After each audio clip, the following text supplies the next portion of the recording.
All right, happy Monday, everybody. This is Mrs. Morales, and it is time for our next chapter of Out of My Mind. I know this week was technically supposed to be spring break, but there's quite a few chapters in here. Even though we're about halfway done, if we don't stay on track, then we're going to run out of time. So I figured I'd go ahead and continue a chapter a day. Okay, chapter 15. The next morning, we get the first snowfall of the season. Big, fat flakes fall outside the windows of room H5. Freddie zooms over and touches the window. "Nice," he says. Mrs. Shannon rolls all of us closer so we can watch the snow accumulate on the grass and trees. It's really pretty. Even Jill seems to relax. "We gonna play in the snow?" asks Maria. "No, Maria, it's too cold to play outside. But guess what? It's getting close to Christmas." Maria cheers. "I've heard it's some sort of tradition around here to decorate this styrofoam snowman." Mrs. Shannon continues. She makes a face as she pulls Sydney's head out of the box. Maria starts to hug it, but Mrs. Shannon stops her and says, "I believe in the smell of fresh pine trees at holiday time, and real candy canes, and popcorn garland. Tomorrow I'm bringing in a real tree, and we're going to make it beautiful." Freddie and Carl slap palms. Maria looks disappointed for a moment, but she seems to forget about the snowman as Mrs. Shannon gives everyone a piece of chocolate candy. She wisely stuffs Sydney back into his box. While Mrs. Shannon shows the rest of the class how to make paper snowflakes, Catherine and I sit together in front of one clunky classroom computer and do web searches on communication devices. It's so slow. Sometimes it gets jammed up and stalls and we have to reboot it and start all over.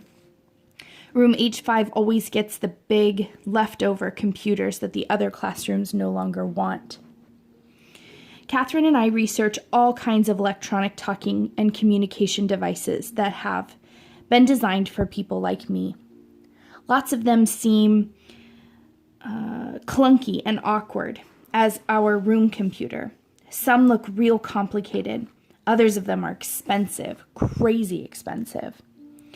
Some of the websites don't even list the prices, like they're afraid to specify how much the thing costs. The devices that use standard computer keyboards wouldn't work. I'd have no way to hit the individual keys. I need something that would work with just my thumbs. We find adapted computers, talking boards that speak the words, push-button systems, and even devices that work with blinks or head nods. Finally, we find something called a Medi-Talker that looks like a possibility. It has spaces big enough for my thumbs to get into and millions of words and phrases built into it.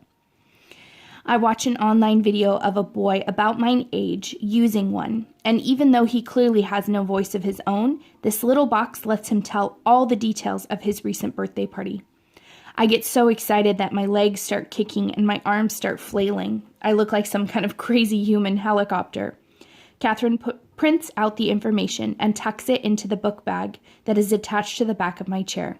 "Good luck, Melody," she whispers as she leaves for the day. When I get off the bus after school, Mrs. V is waiting for me as usual. I almost twist out of my seat trying to point to my bag to let her know I have something important in it.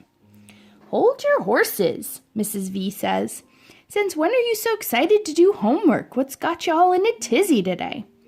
I just grin and kick. After my snack of caramel candy first and a tuna melt last, and after Penny, who has just gotten up from her nap, eats her applesauce, Mrs. V finally pulls the paper out of my bag. "Well, this is exactly what you need," Mrs. V says, slapping the printout onto the table after reading them. "No wonder you're all fired up." "Yes, yes, yes," I point. Then I point to the individual words. "Talk to Mom and Dad. Talk, talk, talk." "I'll do just that, just as soon as they get home from work, Melody," Mrs. V promises.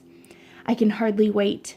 While Penny watches Cookie Monster gobble carrots instead of cookies on Sesame Street, I dream of talking, talking, talking. When Mom picks us up, Mrs. V is true to her word. Not only she shows Mom the printouts, but even has her computer already set to the webpage where the Medi-Talker is advertised and sold. Penny sits on Mom's lap and keeps pushing computer keys, messing up the display, which is getting on my nerves. But Mom watches the video that shows people actually talking and cracking jokes and even going to college by using that machine.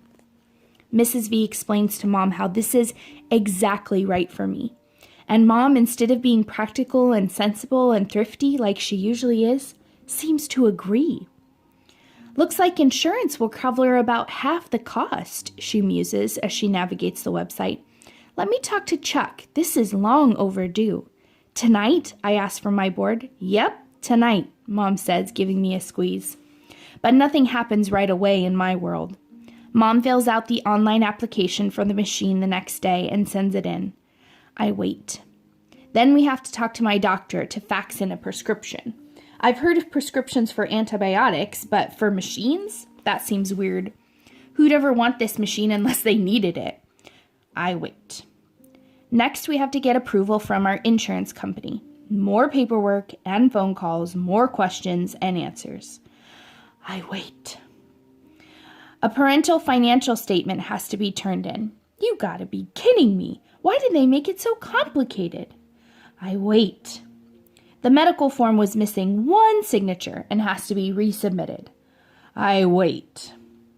One last approval form from the school official has to be turned in. I wait. I realize I've been waiting for this thing all my life. Finally, on the Wednesday before Christmas, the Medi-Talker arrives. I need no other gift. When I get home from school, Mrs. V tells me that she hurried to my house when she saw the UPS truck pulling up into our driveway. She signed for the package and brought it over to her house for safekeeping. The huge brown box sits there taped and secure, and it is addressed to me. I wiggle and squeal and insist we open it right away.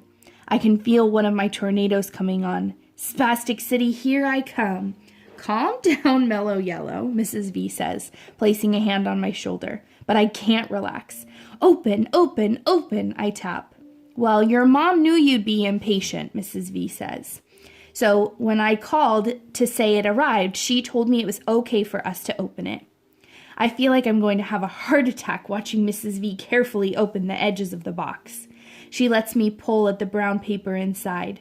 Then, under about a mile of bubble wrap, there it is, the Medi-Talker. Smaller than I expected. It's only the size of my wheelchair tray, but it's sleek and shiny and cool to the touch. It is like a butterfly ready to unfold its wings. Boy, oh boy, I can't wait to try it. Mrs. V plugs it into a wall outlet to charge the battery, then pulls out the huge booklet of directions. Phew, she says, this will take a year to read and understand. She flops down in a soft easy chair with Penny on her lap and begins to read. And I begin to wait and wait and wait. Finally, when I just know I'm going to explode, I wheel over to the table where the Medi-Talker sits.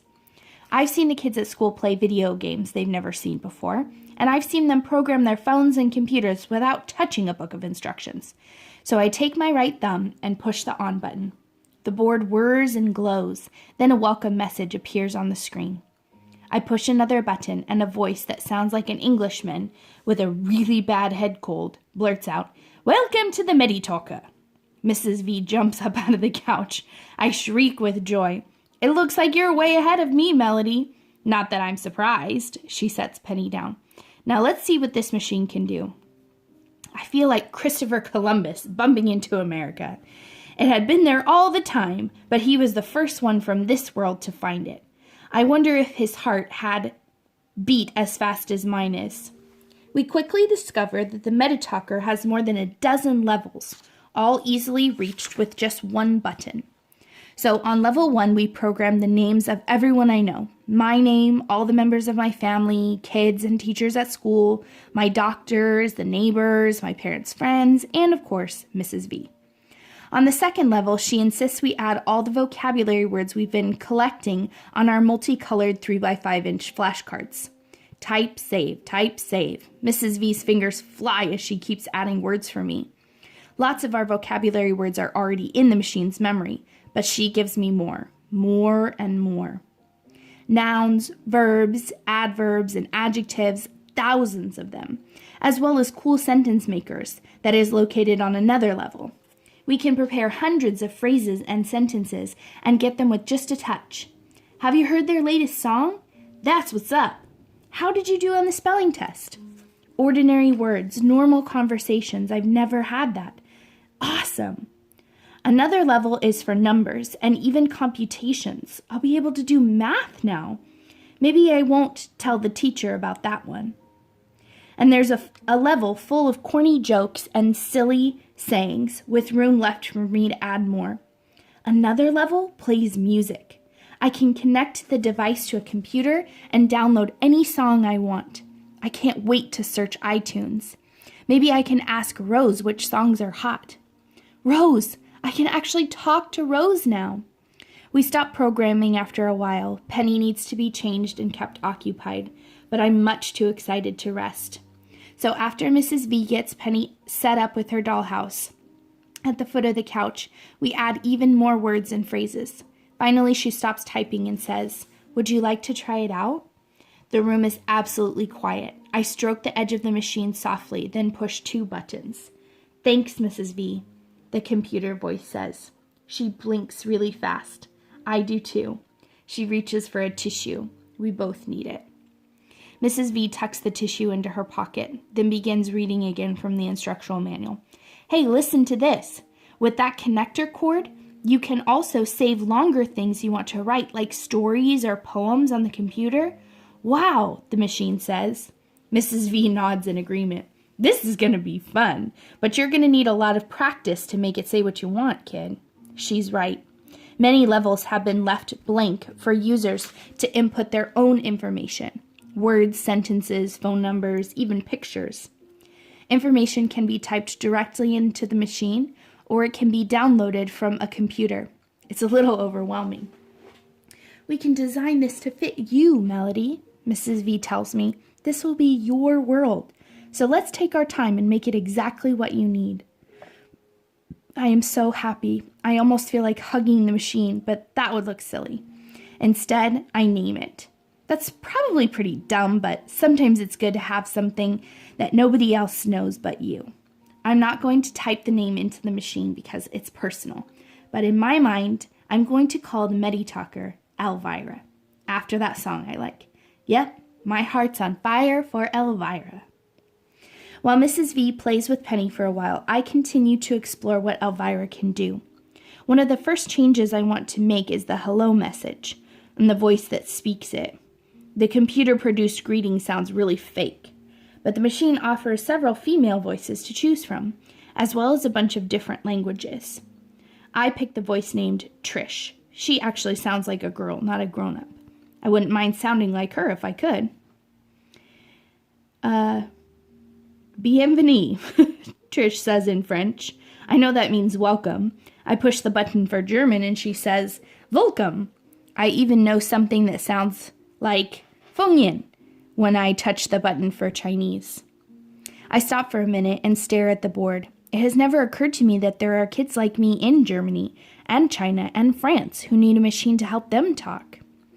Mrs. V returns to me and helps me change the original message from the very mechanical sounding "Welcome to Meditalker" to Trisha's voice saying, "Hi, I'm Melody, talk to me." I can't wait to take it to school and introduce my new computer to everybody. I wonder what Rose will say. By now, both Mom and Dad have called to check on how we're doing, how much progress we've made. They're both anxious to get here and see the device for themselves. So while we wait, Mrs. V suggests that we just keep programming it and adding more and more. She thinks I should practice using it for a couple of weeks before taking it to school. I don't really want to wait, but I have to agree with her that this is going to take some time. I want to be able to use the system to talk like ordinary kids, sort of. So we return to words. I want to input thousands of them. Notebook, marker, homework, assignment, test, positive, negative, fingernail, nail polish, outfit, backpack, purse, scared, excited, purple. Then we type in more phrases, hundreds of them. To the mall, from a distance, in the middle of, as a result, the reason why. Lastly, we get to some sentences, dozens of them. What time is it? What's up with that? You crack me up. I'm so excited. Before the doorbell rings. When Dad and Mom come in to pick us up, Dad is ready with his camcorder. His hands are shaking a little. Show us how it works, honey, he says. I can't believe Dad is making a video of me saying my first words. It's almost like when he filmed Penny's first words. Well, not really. I type very carefully and push the button to make the machine speak. Hi, Dad. Hi, Mom. I am so happy. Mom gets all teary-eyed and her nose gets red. She is looking at me all soft and gooey. When I think about it, I realize I have never ever said any words directly to my parents. So I push a couple of buttons and the machine speaks the words I've never been able to say. I love you. Mom completely loses it. She bubbles up with tears and grabs Dad. I think he might be sniffling back a couple of tears himself, but he has recorded it all. And that's it for today. I'd love to see your guys' comments about your thoughts on Melody getting to tell her parents she loves them for the first time. I mean, she's 15 years old and she's never been able to tell her mom and dad, I love you guys. You know, just think about what that means to her, being able to now say that with the Medi Talker machine. I hope you guys are staying safe and having a good day. Take care.